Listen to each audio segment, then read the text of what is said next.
Dans la fin des années 90, la musique connaît l'explosion en popularité du grunge, du rock alternatif ou encore du metal avec l'arrivée d'une vague de groupes qui marqueront à leur manière le paysage musical. Les exemples sont nombreux avec des groupes comme Nirvana, Radiohead, Muse, Sum 41 et j'en passe tant l'affluence d'artistes est colossale. Dans le genre du rock alternatif et du nu metal qui étaient deux styles en fait très populaires au début des années 2000, un petit groupe qui deviendra à l'avenir mythique du nom de Linkin Park va se démarquer plus que les autres, notamment à l'aide de leur frontman qui deviendra le visage du groupe au fil des années, un acteur incontournable du succès du groupe à l'avenir. Je veux bien sûr parler du grand Chester Bennington.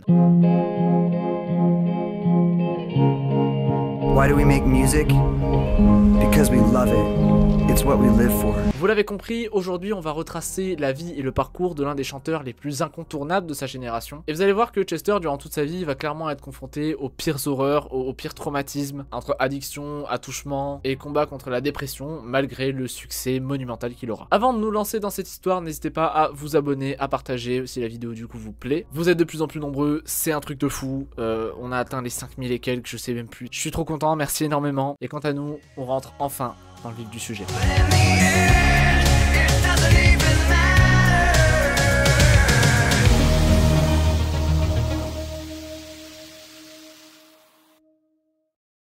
Chester Charles Bennington naît à Phoenix dans l'Arizona le 20 mars 1976. Il grandit dans un milieu assez modeste avec un père policier spécialisé dans la pédocriminalité et une mère infirmière. Il a également un frère aîné, Brian, qui a 13 ans de plus que lui, et deux demi-sœurs, Toby et Renée, qui seront très discrètes durant toute la vie de Chester. Elles apparaissent que très peu, voire quasiment pas du tout en public. Et Chester, on va pas se mentir, il débarque pas dans la vie avec la plus grande chance du monde. Au contraire, c'est très tôt, à l'âge de 7 ans, que les problèmes commencent pour lui. Harcelé, critiqué et méprisé à l'école, c'est à cette même période qu'un garçon plus âgé abusera sexuellement de lui. Ce traumatisme, il n'en parlera à personne, mais s'exprimera dessus que lors de la sortie de sa chanson Crawling, dans laquelle il en parle, et il retrace également toutes les horreurs, toutes les addictions qu'il a pu avoir dans sa jeunesse.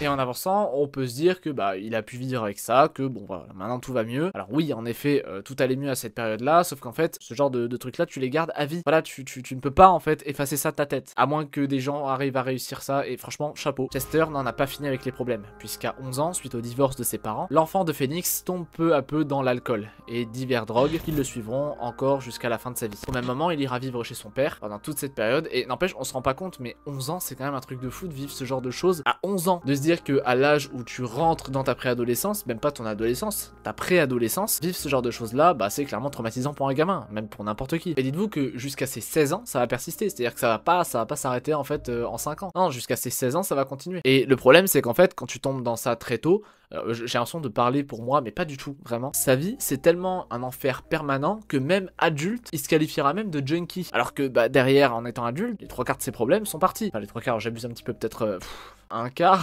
À 17 ans, c'est la goutte de trop pour son père. Il part vivre chez sa mère pendant un petit moment. Seul bémol, Suzanne, la mère de Chester, découvre que son fils se drogue et prend des substances comme la cocaïne, même pire encore, de la méthamphétamine. Et c'est à cause de ça que quelques mois plus tard, elle va lui demander de quitter la maison. Chester, même pas majeur, 17 ans, 16-17 ans, se retrouve à la rue, sans rien, sans famille, sans emploi, sans que dalle. Et du coup, à ce moment-là, il se met vraiment à survivre comme il peut. Il enchaîne les petits boulots en travaillant en tant qu'assistant pour une entreprise de services numériques, dans un bar, et même finalement, il arrive à trouver un petit job à Burger King. Voilà, tout en ayant en tête quand même depuis toujours de faire de la musique, parce que c'est ce qu'il veut faire en fait, il veut devenir chanteur. Bon, c'est quelque chose que j'ai oublié de mentionner, mais Chester, il rêve de ça depuis qu'il est gosse. Son rêve, c'est de chanter, de faire de la scène, de chanter dans un groupe, et ça, il va vite se rendre compte qu'il a les capacités pour le faire. Il était tellement absorbé par la musique des petits qu'il ira même, d'après sa mère, jusqu'à apprendre les musiques et le texte de la comédie musicale Popeye, alors qu'il n'avait que 2 ans. C'est très jeune. Un vrai showman en vrai, je vous le dis. En grandissant, il améliora sa voix, la modifia et la fit évoluer pour se rapprocher au mieux de celle de Al Jourgensen, le chanteur du groupe Ministry. Un groupe de métal industriel et également un de ses groupes préférés. Et le chanteur aura cette espèce de voix cassée, de voix crissée en fait, voilà, avec un truc sur la gorge concrètement.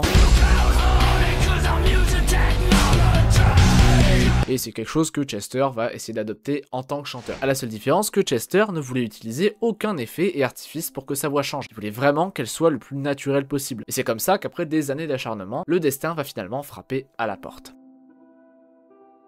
En 1993, un ami de Chester, Jason Abner, qui est également guitariste, était à la recherche d'un chanteur dans le but de fonder un groupe. Chester se propose et ils décident de faire des tests tous les deux. Ils se rendent alors dans une église, ils prennent un micro et ils commencent à chanter des musiques du groupe The Doors, qui était un groupe très important pour les deux amis. Et vraiment, ils se régalent. Voilà, ils jouent un maximum de sons qu'ils connaissent. Ils commencent même à ce moment-là à écrire des chansons. Et Chester ira même jusqu'à préciser qu'il a énormément été influencé par l'écriture du groupe, quelque chose qu'il gardera tout au long de sa vie dans l'écriture de nombreuses chansons de Linkin Park. Mais on n'en est pas encore là. Les deux amis feront la rencontre dans la foulée d'une bande de jeunes, d'autres musiciens, qui, coup du sort, sont fans du même style de musique. Et ça tombe bien parce que ce groupe, il cherche justement un chanteur, voilà, pour vraiment fonder un groupe bien construit. Et il décide donc de proposer à Chester une petite audition pour le recruter. Donc ce mec-là, voilà, il vient de l'Arizona, il a du potentiel. Bon, personne le connaît, on s'en fout un peu. Mais il est chaud, voilà, il est chaud et il est motivé. Et c'est là qu'il prend le micro et qu'il commence à chanter le morceau Alive du groupe Pearl Jam. Et le coup de foudre, il est immédiat. Sean Dowdell, le leader du groupe, est sous le charme. La voix de Chester transcende ce qu'il a pu entendre par le passé. Et pour le coup, il est vraiment sur le cul là, à ce moment-là. Sean recrute alors Chester dans la foulée et décide de fonder le groupe Sean Dowdell and His Friends, accompagné de deux autres membres, Jason Barnes et Mace Bayers.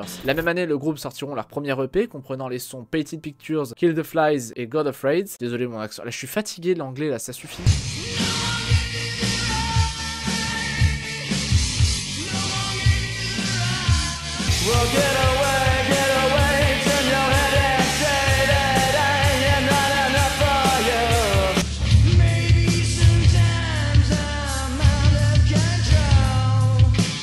Et donneront en partie naissance au rock / metal alternatif qu'on peut retrouver maintenant aujourd'hui. Bon, bien sûr, ça a énormément évolué, hein, ça a commencé ne serait-ce qu'avec des petits EP comme ça en fait, et après ça s'est démocratisé avec ce qu'on connaît aujourd'hui. Le problème, c'est qu'à l'époque, le groupe était vu un peu comme un truc passager, voilà, quelque chose, bon, rien de pris au sérieux, voilà, et c'était le cas en fait pour pas mal de membres du groupe qui avaient vraiment ce raisonnement-là en fait. Mais pas Sean. Parce que Sean, il croyait vraiment au projet. Il se dit, j'ai deux mecs qui savent très bien faire leur travail, j'ai Chester qui est flamboyant en chanteur, pourquoi je devrais pas croire au groupe? Mais sauf qu'en fait, malheureusement, pas tout le monde a les mêmes ambitions. Le truc, c'est que de nombreux soucis viendront entacher le succès du groupe. Comme dit précédemment, le groupe n'était pas pris au sérieux. Et surtout, les addictions de Chester étaient bien trop présentes encore. Si bien qu'il était, limite interdit de prestation par son père. Parce que oui, je rappelle que à ce moment-là, Chester est encore mineur. Donc en fait, son père, il décide de si Chester a fait de la musique ou non. Au final, il se fera virer du groupe à cause d'un combat qu'il aura eu contre Rob Rogers, le gérant du label dans lequel ils étaient, et le groupe décideront de recruter un nouveau chanteur, Jack Schutz, qui n'a pas duré très longtemps, puisque Chester est revenu plus vite que prévu. Malheureusement pour le groupe, aucun n'était réellement dévoué, comme je vous ai dit plus tôt, et Sean décide alors de séparer le groupe. Mais on se doute bien, il y croit toujours, il a quand même envie de continuer avec les mêmes personnes, du moins avec les personnes motivées, parce que ce qui n'était pas forcément le cas des deux autres. Donc il est persuadé qu'avec Chester, ils peuvent réellement faire un truc de fou, et avec deux mecs, Jonathan Krauss et Steve Mitchell, ils décideront de former le groupe Grey Days, qui aura un vrai petit succès à l'époque, bien plus gros que le précédent.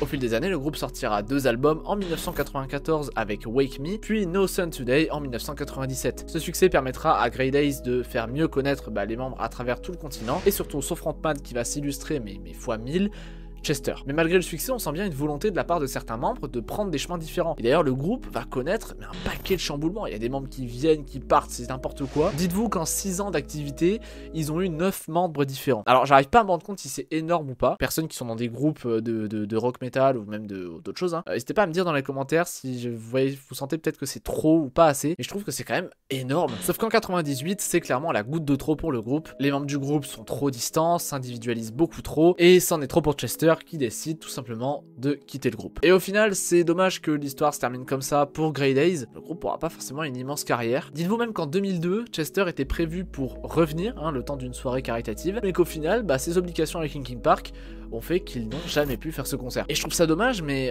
en fait, dans le milieu de la musique, c'est comme ça. Si on regarde, il y a énormément de groupes qui ont pas forcément eu de grands succès. Et même les groupes à petite échelle, ils ont pas forcément un succès phénoménal. À ce moment-là, pour Grey Days, c'est clairement une fin de carrière. Et pour Chester, c'est clairement que le début. Bon, depuis le début, c'est vrai qu'on n'a pas énormément mentionné la vie privée, on mentionne surtout la carrière en fait de Chester. En fait, il a toujours essayé d'être assez discret dessus, mais on a quand même quelques infos assez croustillantes. Déjà en 96, à l'âge de 20 ans, il se marie avec une femme du nom de Samantha Hollett. Et fait étonnant à l'époque, étant donné qu'un mariage, ça coûte une blinde, ils se feront tatouer les bagues, les alliances, voilà, sur le doigt. C'est pas mal, c'est bien, c'est original. Et en même temps, l'anecdote est assez drôle, mais en même temps, je suis désolé, un mariage ça coûte une blinde. Franchement, je les comprends, voilà. ils ont fait avec les moyens du bord. Et ils auront même un enfant ensemble, Draven, né en 2002. On reviendra un petit peu plus tard sur sa vie privée. Revenons maintenant à sa carrière. En 1997, Chester fait une audition pour un petit groupe californien pas très connu à l'époque, composé de 6 membres, Brad Delson, Rob Bourbon, Dave Farrell, Mark Wayfield, Johan et Mike Shinoda, du nom de Xero. Petite introspection. Xero, c'est un groupe créé par 3 mecs, Mike, Brad et Rob, à l'université, et qui sont vraiment des cracks de la musique. Après le bac, ils décident de se lancer dans un vrai groupe en recrutant 3 autres membres, et sortiront leur première démo tape, Xero, composée de 4 titres.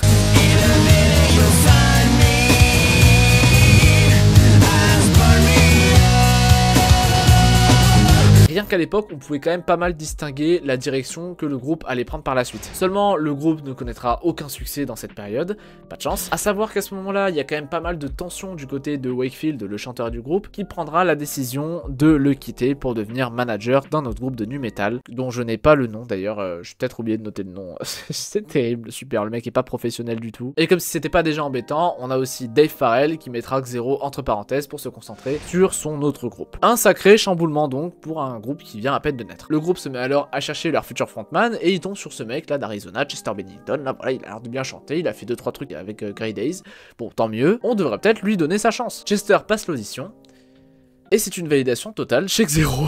Les mecs adorent le flow de Chester, sa voix, sa puissance, et du coup il finit par rejoindre le groupe en 99, sans savoir que ça allait complètement changer sa vie. Peu de temps après, le groupe passera par une multitude de noms, Hybrid Theory, puis Linkin Park, pour la petite référence au Santa Monica Linkin Park à Los Angeles. En fait il y en avait plein en Californie, et du coup ils se sont dit on va s'appeler comme ça. Et au final, ils ont changé pour l'emblématique Linkin Park. Le duo Mike Shinoda-Chester, ça marche super bien, ça combine de fou furieux. Ça permet de faire relancer la machine, mais c'est pas encore assez suffisant pour que le groupe décolle réellement. Surtout qu'à l'époque, c'est super compliqué.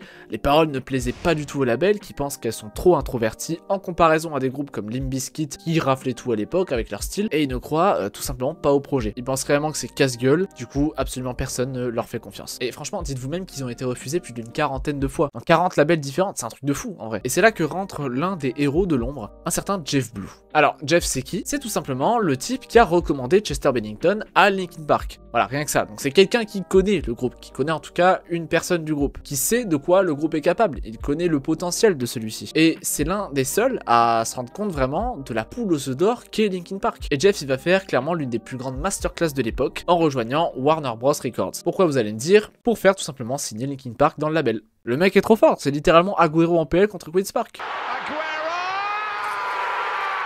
Voilà, c'était mon prétexte pour caler Manchester City sur cette chaîne YouTube. Passons à la suite. C'est donc en 1999 que Linkin Park signe un contrat avec Warner Bros Records pour un EP et un album si tout se passe bien. Mais encore, bon, là on sait pas du tout. Et il y a même des soucis dans l'histoire. Parce qu'étant donné que Linkin Park est un groupe tout nouveau, la Warner veut rentabiliser cette signature en leur donnant une identité visuelle et en changeant une grosse partie des codes de l'identité même du groupe. À savoir des trucs débiles, genre transformer Johan en une sorte de cow-boy. Pourquoi? Et le pire, et heureusement qu'ils l'ont pas fait, virer Mike Shinoda du groupe. Parce qu'en fait, ils ne voulaient pas cette espèce de dynamique rap-rock. Alors que ça marchait très bien, regardez Limp Bizkit. Enfin concrètement ils voulaient pas de rap, on en est là quoi, voilà. En 1999 ils sortiront un EP du même nom que leur futur album, et c'est un an plus tard que le projet va complètement se concrétiser pour de bon avec la sortie de leur premier album, Hybrid Theory.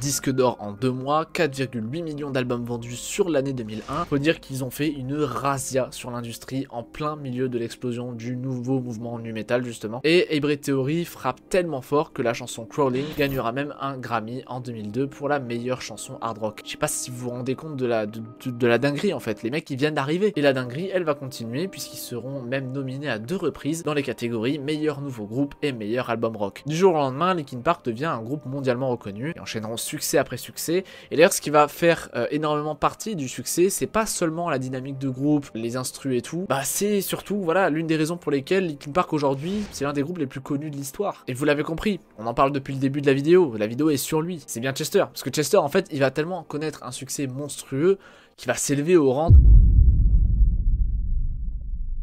Après le succès d'Hybrid Theory, le groupe compte clairement pas s'arrêter là. Ils enchaînent sur leur premier album compilation, Réanimation, qui comprend majoritairement des remixes du premier album, et sortiront en 2003 l'album Meteora, qui sera une fois de plus un succès interplanétaire.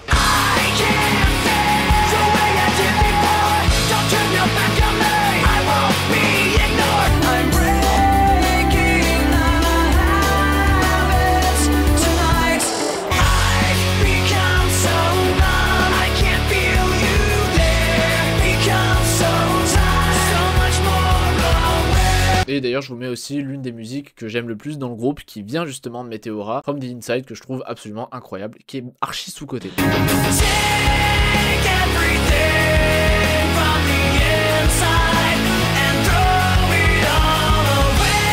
Et naturellement, le groupe va vouloir faire une tournée la même année pour promouvoir l'album, ce que font presque tous les artistes. À l'occasion d'une sortie d'album ou même dans le but de promouvoir un prochain, une grosse tournée mondiale est donc prévue. Les artistes font généralement toujours une tournée mondiale autour de ça, histoire de promouvoir leurs produits. Une grosse tournée mondiale est donc prévue pour Linkin Park courant 2003, avec une douzaine de dates européennes qui vont être annulées. Pourquoi, vous allez me dire? Parce que Chester a la chiasse. Bon, je grossis énormément les faits, il a pas exactement la chiasse. En juin 2003, pendant le tournage du clip Numb, qui se déroule à Prague, Chester va commencer à ressentir de grosses douleurs abdominales et des soucis gastro-intestinaux, ce qui va contraindre le groupe à retourner aux États-Unis, à Los Angeles, pour finir le clip. Et le problème, c'est que ça va pas seulement affecter le clip, ça va aussi affecter les douzaines de dates européennes. Voilà, c'est mort, c'est fini. Bon, heureusement, Linkin Park partiront en tournée l'année suivante dans leur Meteora World Tour, mais je trouve l'anecdote à la fois horrible et à la fois beaucoup trop drôle. Enfin, vous allez voir que c'est pas le seul souci que Chester subira tout au long de sa vie. Entre 2004 et 2006, le groupe va enchaîner les concerts. C'est également à cette même période que chacun des membres vont commencer à faire des petits projets par-ci par-là et prendre une pause des projets majeurs. Chester, fraîchement divorcé de son ancienne compagne Samantha, travaille en 2005 sur un projet de groupe appelé Dead by Sunrise, qu'ils font temporairement avec le groupe Julien K et qui sortiront même un album appelé Out of Ashes en 2009.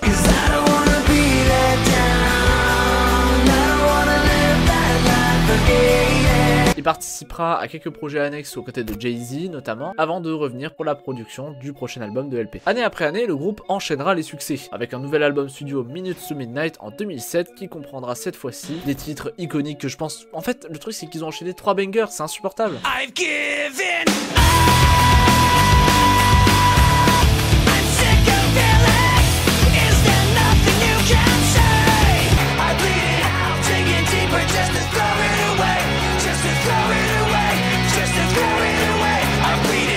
mais surtout le titre qui m'a fait découvrir le groupe en 2007 à l'époque, notamment dans la scène de fin de Transformers, j'ai nommé What I've Done. We are here. We are waiting.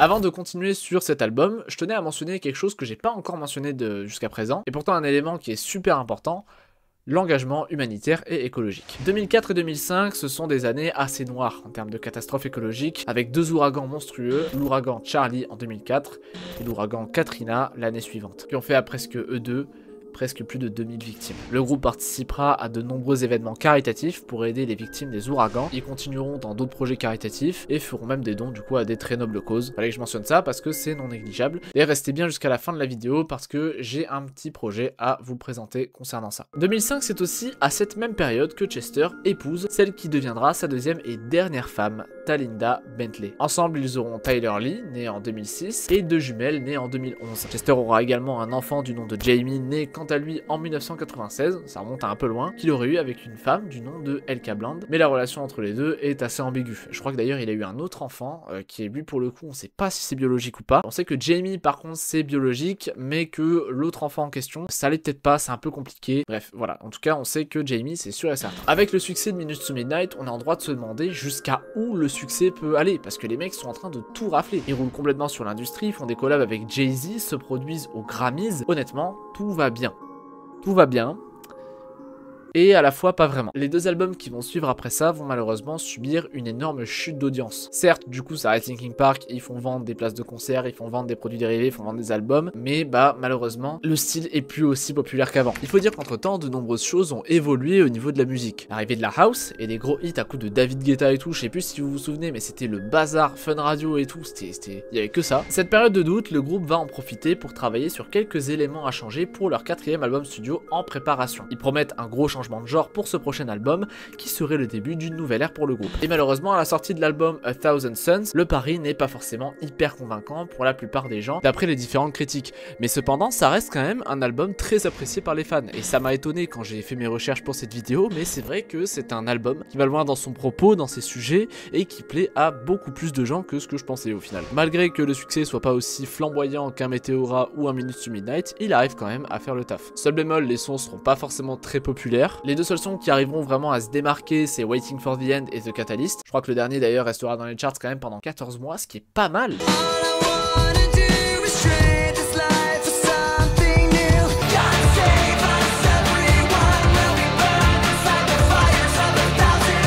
Et en soi, 14 mois numéro 1 des charts rock, bah ça le fait, en vrai c'est pas mal. Alors oui, en soi oui c'est pas mal. Le truc c'est qu'en fait on est loin du prime de l'époque. On est loin maintenant des succès d'Hybrid Theory et Meteora qui ont envoyé le groupe sur une autre stratosphère. En soi les chiffres sont toujours bons, mais les fans sont assez sceptiques au niveau des critiques. Et beaucoup ont du mal avec ce changement soudain de direction de la part du groupe. Chester de son côté, parce que c'est vrai qu'on l'a un petit peu mis de côté depuis, il reste fortement lié à Linkin Park malgré ses nombreuses collaborations. Il va vraiment défendre ce changement de style. Et d'ailleurs il va continuer les collaborations et il y en a une qui arrive qui est clairement extrêmement importante pour lui. Après l'échec de Living Things, le 5e album de Linkin Park, ce que je comprends pas trop parce qu'en vrai il y a des sacrés dingueries dans Living Things en vrai.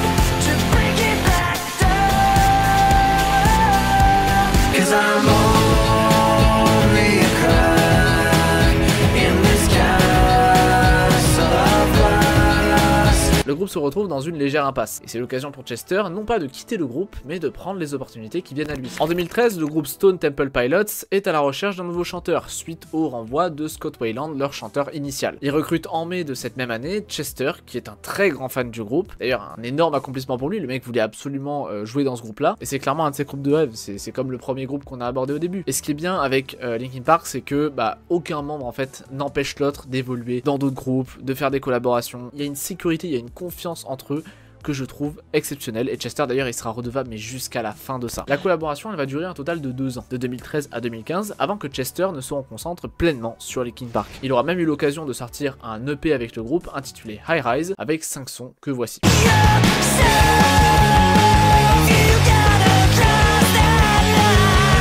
L'année suivante, ils continueront les collaborations en sortant l'album Remix Recharge, puis sortiront l'album The Hunting Party qui sera un réel retour aux sources pour le groupe. Alors c'est sûr que par rapport aux 3 premiers albums, voilà, les ventes elles sont pas revenues au top du top, pour laisser le temps pour les choses de venir. Il y a beaucoup à faire, mais c'est en bonne voie, et les fans d'ailleurs seront très contents. Et au moins ça redonne du peps et une bonne voie créativement pour Linkin Park. Chester se dira même extrêmement créatif en interview, il est confiant, il est impliqué, il est à fond, vraiment, il est à fond. Et à ce moment-là, vraiment tout était préparé pour que le prochain album soit vraiment la consécration de 15 ans de travail, vraiment leur album ultime. La sortie de l'album One More Light en 2017 est possiblement la sortie la plus importante du groupe. C'est un album intime, personnel et qui permet à Linkin Park de partir d'une nouvelle base artistiquement parlant. Ne serait-ce que dans l'esthétique même de l'album, avec la pochette, le style musical adopté, tout semble parti pour que One More Light soit un réel renouveau pour le groupe. Et dans cet album, il y a une musique qui marquera énormément les fans et par la suite l'industrie musicale tout entière, notamment à cause du tragique événement qui va arriver 2 mois plus tard. Cette musique, c'est tout simplement la musique titre de l'album One More Light. On reviendra un petit peu plus tard sur One More Light, mais d'abord on va aller en mai 2017, juste avant la sortie de l'album. Dans la nuit du 17 au 18 mai 2017, le chanteur et guitariste Chris Cornell, très bon ami voire meilleur ami de Chester et ancien membre des groupes Soundgarden et Audioslave, est retrouvé mort soudainement dans sa chambre d'hôtel à l'âge de 52 ans. La nouvelle est choquante, bouleversante, surtout quand on sait que le soir du 17, il donnait un concert au Fox Theater de Détroit. Pour ceux qui ne connaissent pas Chris Cornell, c'est ça.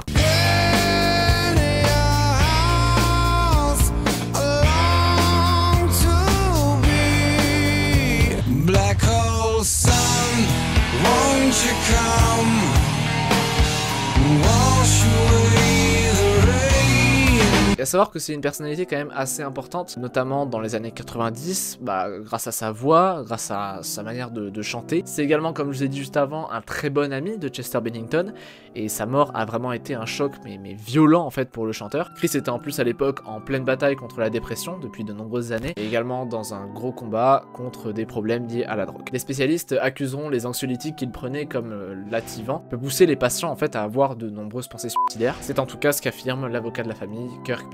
Et en dehors de ça, de nombreux membres de son entourage, notamment son ingénieur du son, affirmera que Chris n'était plus lui-même depuis un moment. Ce décès, comme je vous ai dit, ça a été un sacré coup pour Chester, qui pour de nombreuses personnes a été même un énorme facteur par la suite de sa descente aux enfers. Et il y a qu'à voir les propos de Chester au moment de son décès. Ta voix était joie, douleur, colère et pardon, amour et déchirement, réunis en un. J'imagine que c'est ce que nous sommes. Tu m'as aidé à comprendre ça, tu m'as inspiré de tant de manières, je ne peux imaginer un monde sans toi.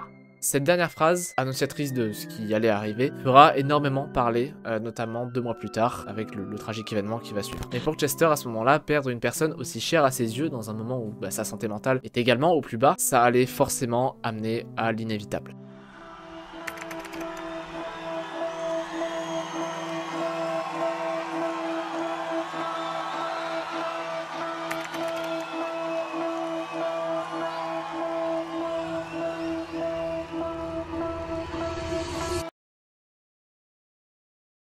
Le 20 juillet 2017, dans sa résidence à Palos Verdes Estates, en Californie, Chester Bennington, 41 ans, est retrouvé mort, pendu à l'aide d'une ceinture. Le médecin légiste affirmera un suicide par pendaison et déclarera que le chanteur consomma de l'alcool juste avant de mettre fin à ses jours. La nouvelle fait l'effet d'une bombe à travers le monde. De nombreux messages rendant hommage au chanteur fleurissent par millions sur les réseaux sociaux, le chanteur étant décédé en plus le jour de l'anniversaire de son défunt ami Chris Cornell, parti 2 mois plus tôt. Et ses proches sont à ce moment-là dans une incompréhension totale, étant donné qu'il était quelques heures avant son décès avec sa famille en vacances, souriant pleinement à la vie. Ses amis déclareront que malgré son combat contre la dépression, il semblait revigoré, des projets plein la tête avec une tournée pour One More Light prévue, et même une réunion de Grey Days en septembre 2017, qui je le rappelle du coup, on n'a pas vu en 2002, puisqu'il y a eu également un autre problème, donc ça aurait été la première fois depuis 98, donc un sacré programme pour Chester, qui était à ce moment-là, d'après Shane O'Dell, son ami de Grey Days, au sommet du monde. Concrètement, tout portait à croire que Chester était dans une forme olympique dans tous les sens du terme, et tout le monde était persuadé qu'il allait rentrer dans un tout autre niveau, avec tout ce qui était prévu pour lui. Mais la dépression frappe à tout moment. Bon, déjà, il faut savoir plusieurs choses par rapport au décès de Chester. Premièrement, il était en pleine bataille contre l'alcoolisme, où de nombreux proches d'ailleurs lui disaient qu'il se battait tous les jours contre ça. Il avait recommencé à boire de nombreuses fois, mais avait arrêté dans la foulée. C'était un véritable enfer pour lui à vivre. Je pense qu'il n'y a que les personnes qui sont en addiction, que ce soit la drogue, ou que ce soit l'alcoolisme, que ce soit autre chose, qui peuvent comprendre ça. Et le problème, c'est que quand tu allies dépression et alcool, ça donne le pire combo possible. Et il n'y a pas photo, c'est ce qui est arrivé à Chester. Il ne s'est jamais caché d'être profondément dépressif, mais a toujours combattu ses démons du mieux qu'il pouvait, que ce soit via des projets, des chansons, ou même en passant du temps avec sa famille. Malheureusement, même quand on croit que tout va bien, tout peut arriver. La mort de Chris Cornell a fait énormément de mal à Chester, combiné à ça ses différentes addictions et sa dépression. On se retrouve avec un cocktail plus que dévastateur et mortel. Et je rappelle que Chester a subi des horreurs pendant son enfance qui sont restées jusqu'à sa mort. C'est-à-dire que même adulte, c'est des traumas qui revenaient. Au final, pour beaucoup de gens, et j'en fais partie, Chester a envoyé son message de détresse via One More Light. Who cares if one more light goes out in the sky of a million stars? En fait, la chanson, c'est un gros appel à l'aide. Clairement, il y met toute sa détresse dedans. Et d'ailleurs, faut savoir, du coup, parce que je vous l'ai dit, j'ai dit que du coup, on allait reparler de One More Light. La musique, je crois que je l'ai pas mentionné dans mon texte, mais je l'ai lu dans des articles. La musique a empêché une personne de se suicider. Le pouvoir des paroles, le pouvoir de ce que dit la musique, ça a du coup empêché cette personne de faire le pire, concrètement, de mettre fin à ses jours. Et je trouvais ça très bien aussi de le mentionner parce que c'est un message d'espoir. On adore l'espoir quand même, c'est bien aussi. Le problème, c'est qu'avec la dépression, certaines personnes ne laissent rien transparaître. Ça a été le cas pour Chester qui a préféré vivre l'instant présent avec sa famille, ses amis et son public en étant lui-même, alors qu'il se sentait terriblement seul à l'intérieur de lui-même. Le décès de Chester Bennington, ça a clairement été l'un des événements majeurs, l'un des moments les plus marquants de l'histoire de la musique, et vraiment je n'abuse pas en disant ça. Sa voix, son intensité et sa personnalité en font peut-être l'un des chanteurs de groupe les plus emblématiques de l'histoire. Et encore aujourd'hui, les hommages continuent, surtout depuis la reformation du groupe, avec l'arrivée d'Emily Armstrong dans le collectif, vivement critiquée pour de nombreuses raisons qu'on va peut-être pas aborder ici, mais en tout cas je trouve qu'elle représente bien cette nouvelle vibe, cette nouvelle vague pour Linkin Park. Certes, elle n'a pas la même puissance vocale que Chester, mais l'ancienne chanteuse de Dead Sarah a des choses puissantes à proposer avec avec l'album From Zero qui sera l'occasion pour elle de s'illustrer auprès des fans et de s'illustrer auprès des puristes de Linkin Park, même si bien sûr Chester est irremplaçable. Et je rebondis sur ce que je viens de dire en rappelant que elle ne remplace pas Chester. Dans son impact en fait a été monstrueux, elle n'est pas non plus comparable à lui. Les deux profils sont très différents et je pense qu'elle est surtout là pour apporter sa propre pierre à l'édifice dans un groupe en pleine reconstruction. Et que pour l'instant, ça a l'air en tout cas de fonctionner.